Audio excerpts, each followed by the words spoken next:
What's going on, guys? Welcome back to Masculine Energy. Every single one of my coaching students, every one of them, not one was missing, did not put somebody through a probationary period. And it is fucking sad. And the thing is, most people don't realize this because they don't transition work into relationships, but you have to date character, okay? And then when you get hired at a job, for example, they put you on a probation period, usually 3 months to 6 months, something like that. I don't know of any jobs that do it longer than that, but there's a reason why. They're testing you. They're testing your character. They're testing who you are. They're testing everything about you. Do you show up late? Do you swear at customers? Do you do things that piss people off? Can you get along with others? This is exactly what you need to be doing in relationships. You need to be putting people in a probationary period. This is before you start dating, quote unquote, okay? Like you're still kind of dating after, a few weeks and stuff like that.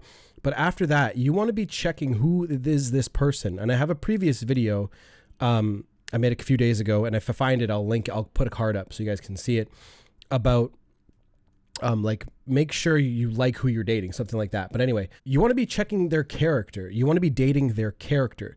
A lot of people immediately fall in love with the idea of the relationship and what it can provide for you. But you forget that you have to get along with the person that you're dating. You have to be willing to set aside some things and compromise. And then you got to be willing to stand up for yourself.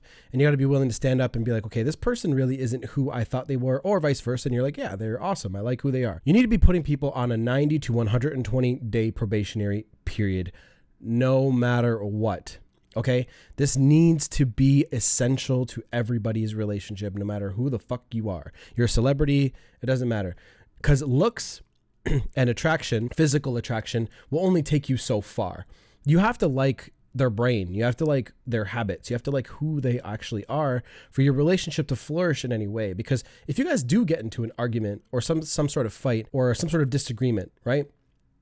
How far are they going to push you? Are they going to do things on purpose to piss you off? Are they going to do things spiteful? Are they going to be angry? Are they going to do things that could possibly end your relationship? Or are they going to try to talk to you?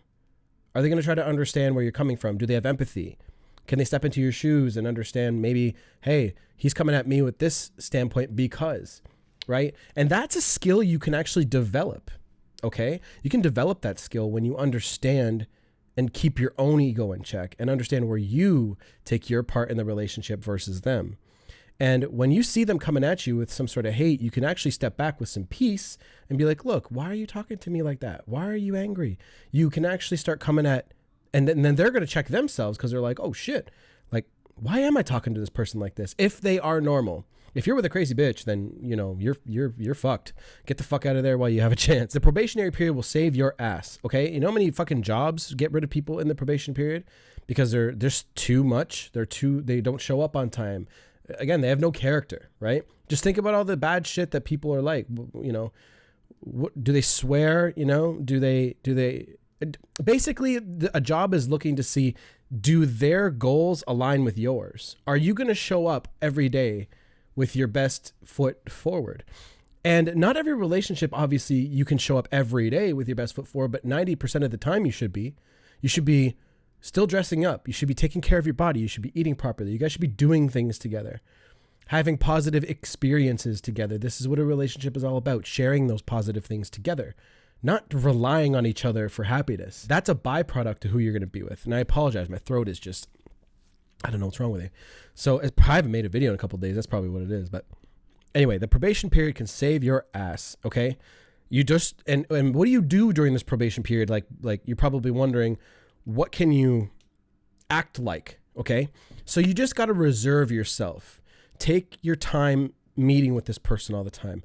Take your time sharing all of your intimate and secret, not secrets, but deep shit about you. Okay. Take your time giving your heart away. Protect yourself. Just keep your cards a little bit closer to your chest. And each day you kind of pull it off of your chest millimeter by millimeter, or for the people in the States, what the fuck do you guys use? I don't know. Inches. Okay. You guys can use that. And if you do this, you'll understand after about 90 to 120 days that whoever you're dating, their true colors will start showing up. And I'll give you one quick example of this, something that I realized when I was dating a certain person.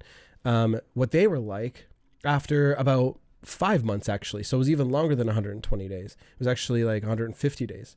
But anyway, we were at a restaurant and this person that I was with was treating the service like absolute shit.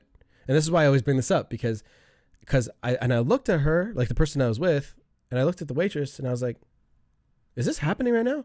Like, and my girl at the time, I don't think she was having a bad day. It's just, I could actually start to see that she thought she was above the other person in terms of status and because she's serving us food. And I was like, what the fuck? Who am I with? Like, what the fuck? And then I started questioning things. And then other little things that I completely ignored started coming up and popping up, oddly enough. So this is why you need to be careful and you need to like check yourself and understand, are you just in the relationship for your own happiness to, you know, like blindly? Because obviously you get into a relationship expecting a little bit of happiness to come out of it. I get that. But make sure you're not blind to the fucking shit that they're doing. Pay attention to who they are. Date their character. If they're kind and if they're honorable and if they treat you like gold and treat everybody else like gold and they're working on their own self all the time, that's the kind of person you want to be with, because they're going to bleed that positivity outwards. They're going to make everybody around them feel great, right? And that's how they're going to make you feel great. But if they're self-loathing and they don't like who they are and they can't stand being with themselves and they rely on you for everything, finances, happiness, you know, if they don't have any hobbies or goals, why the fuck would you want to be with somebody like that? Yeah, maybe they're good looking, but you get past that within a couple of months, okay? And then you got to wake up next to them and are they really who you know? Fuck that. Fuck that. Coaching's down below. Done.